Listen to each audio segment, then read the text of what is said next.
Assalamualaikum warahmatullahi wabarakatuh. Terima kasih yang udah stay lagi channel Yaldi Islam Official guys. Semoga kalian sehat. Berkabar kalau untuk kita semuanya. Gimana kabar kalian? Sehat? Sekarang udah pagi guys. Udah jam 1 ya guys ya, kurang. Sahur guys. Ngopi aja deh. Alhamdulillah gimana lancar ya guys ya. Sampai lebaran tiba. Semoga kita selalu sehat. Energik. Amin ya rabbal alamin. By the way, besok nih hari Senin ya, tanggal 17 jam 3. Kayaknya Islam ada live nih bersama Yorpay ya guys ya. Di Facebooknya Yorpay Hong Kong. Jadi kalian join aja di Facebooknya Yorpay Hong Kong. Di situ nanti kayak Isam mau live nih, mau membahas tentang suasana Idul Fitri di Hong Kong, bagaimana menjadi YouTuber ya, dan bagi-bagi hadiah nih di Yorpay. Jadi langsung aja yang punya Facebook, kalian pantengin tuh Yorpay Hong Kong. Nanti kita ngobrol bareng di sana. Jam 3 sore ya. Oke, hari ini kita bahas apa? Kayaknya nggak afdol nih kalau kayak Isam nggak bahas tentang berita yang lagi viral, di mana seorang pekerja migran Indonesia yang bernama Mbak Sunarsi, 47 tahun, beliau wafat di tangan anak kandungnya yang masih berusia 27 tahun. Yuk kita bahas yuk guys. Oke. Mbak Sunarsi ini pulang cuti dari Hong Kong ke Indonesia untuk lebaran ya, yang pasti. Karena didapatkan data bahwa Mbak Sunarsi ini memang setiap tahun, setiap lebaran ini selalu cuti pulang ke Indonesia bertemu keluarganya. Secara umurnya 47 tahun, dia merantau di Hong Kong sudah tahunan guys, sudah cukup lama. Artinya apa? Artinya mungkin saja Mbak Sunarsi ini mendapatkan majikan yang baik sehingga memberikan jatah cuti setiap lebaran ya guys ya. Alhamdulillah ya, kalau kita mampu dari segi finansial ya guys ya, untuk pulang setiap tahunnya ya boleh-boleh aja kalau majikan mengizinkan ya guys ya. Sehingga cerita Mbak Sunarsi ini almarhum ya, pulang ke Gondang Legi Kabupaten Malang ya guys ya. Nah, naasnya pada tanggal 15 April 2023 pagi hari beliau wafat dibacok sama anaknya. Anak laki-laki yang beliau sayang, yang beliau rawat dari kecil. Saat dewasa mampu membunuh ibunya sendiri. Ini miris banget ya guys ya. 3 tusukan guys, dada, perut, dada lagi. Kalian bayangkan. Cekcok karena uang, money. Bisa membutakan mata seorang anak yang lupa ya guys ya, bahwa dia adalah seorang ibu yang melahirkannya. Karena apa? Money. Pusing deh money. Oke guys, memang guys, kabar yang beredar di berita bahwa memang menurut saksi nih, tetangganya, kita sebut aja Mas S ya guys ya. Mas S ini memang menyaksikan bahwa Mbak Sunarsi ini seringkali cekcok dengan anaknya. Mungkin ya guys ya, kalau di rumah Indonesia kan kalau kita ribut itu suara kayak toa gitu ya guys ya. Kamu ini uang kemana aja? Beli tanah nggak dibelikan. Oh ya mungkin ya, namanya juga emak ya guys ya. Mungkin nahan emosinya. Karena apa? Karena ibunya ini sudah percaya sama anaknya. Karena merasa anaknya sudah dewasa.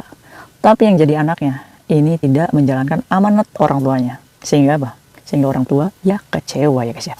Dalih-dalih dikarenakan menanyakan uang 50 juta untuk memberi satu bidang tanah. Dan ternyata pas Mbak Sunarsi pulang, nggak ada tanahnya.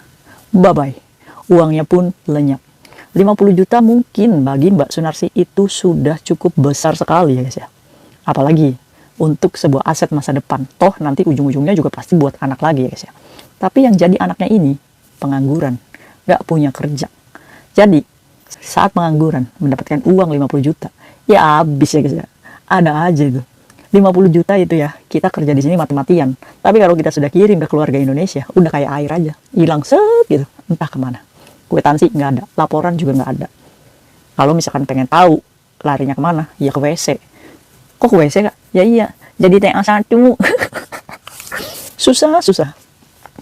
Itu guys, dikarenakan ribut karena 50 juta untuk membeli sebuah tanah dan tanahnya nggak ada.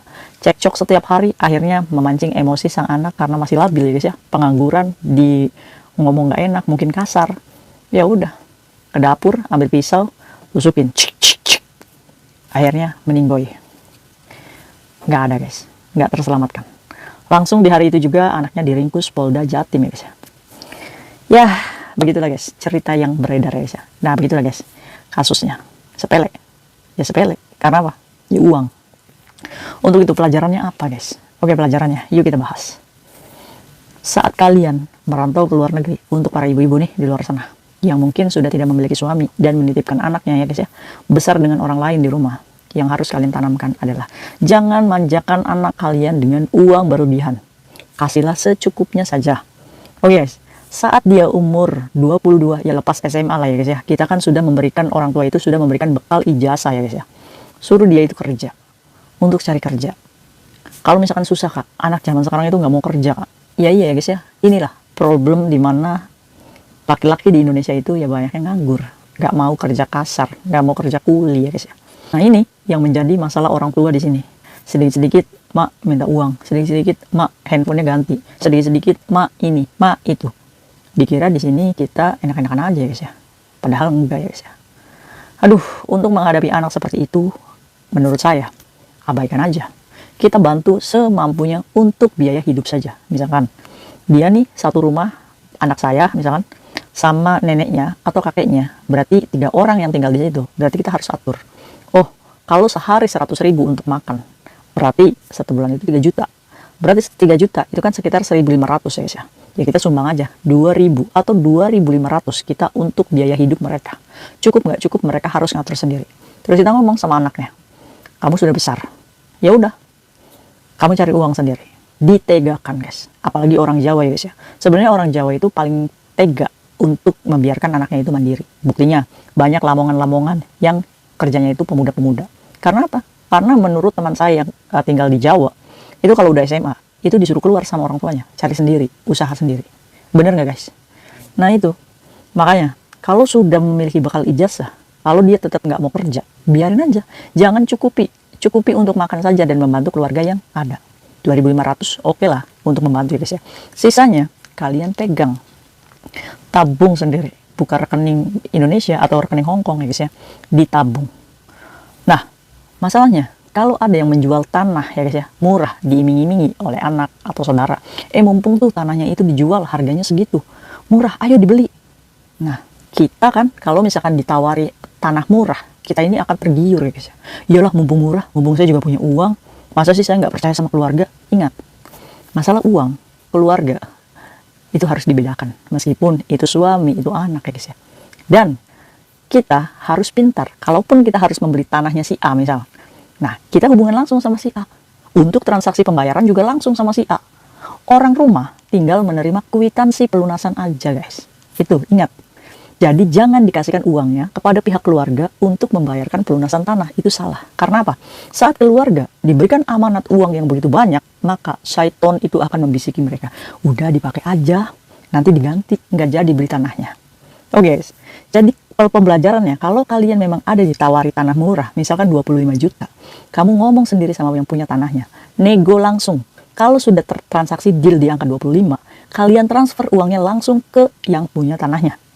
Keluarga saksi untuk mendapatkan kwitansi pelunasan. Itu baru benar guys.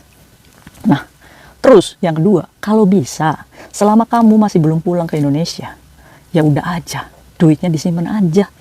Ya guys ya, karena kalian harus ingat, sakit kita nggak pernah tahu, dan begitupun kematian nggak pernah tahu. Saat kita meninggoy pun, kita itu butuh modal guys. Harus kita pikirkan. Bayangkan keadaannya almarhum Mbak Sunarsi ya guys ya.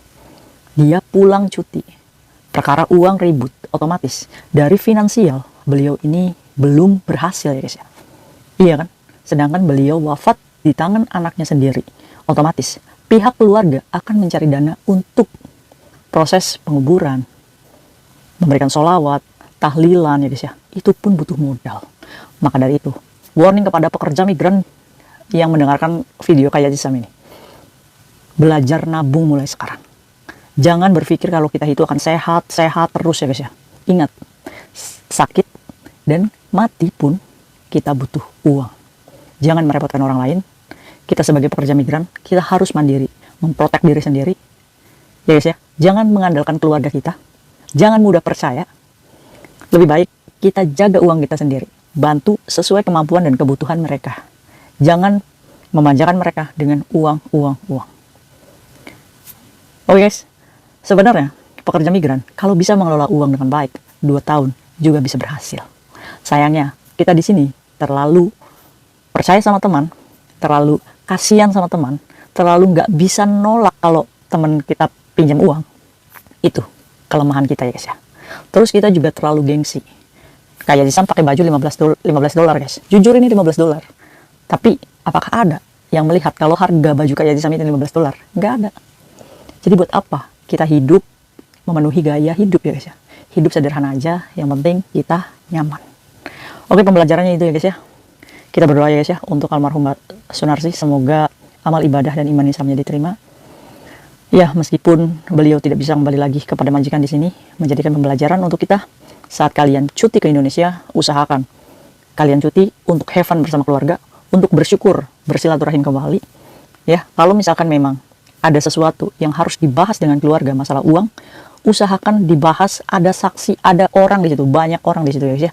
Jangan berdua aja dengan yang bersangkutan. Misalkan kita memiliki masalah uang dengan saudara perempuan, misalkan adik.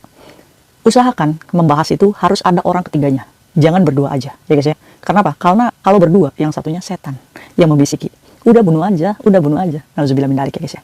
Maka dari itu, kalau kita memang harus membahas keuangan dengan keluarga, usahakan ada pihak ketiga, ada saksi di situ. Jangan usahakan dengan yang bersangkutan langsung. Oke, itu aja pesan dari kejadian ini ya guys ya. Semoga ini kejadian yang terakhir, nggak ada lagi anak durhaka-durhaka di luar sana ya guys ya.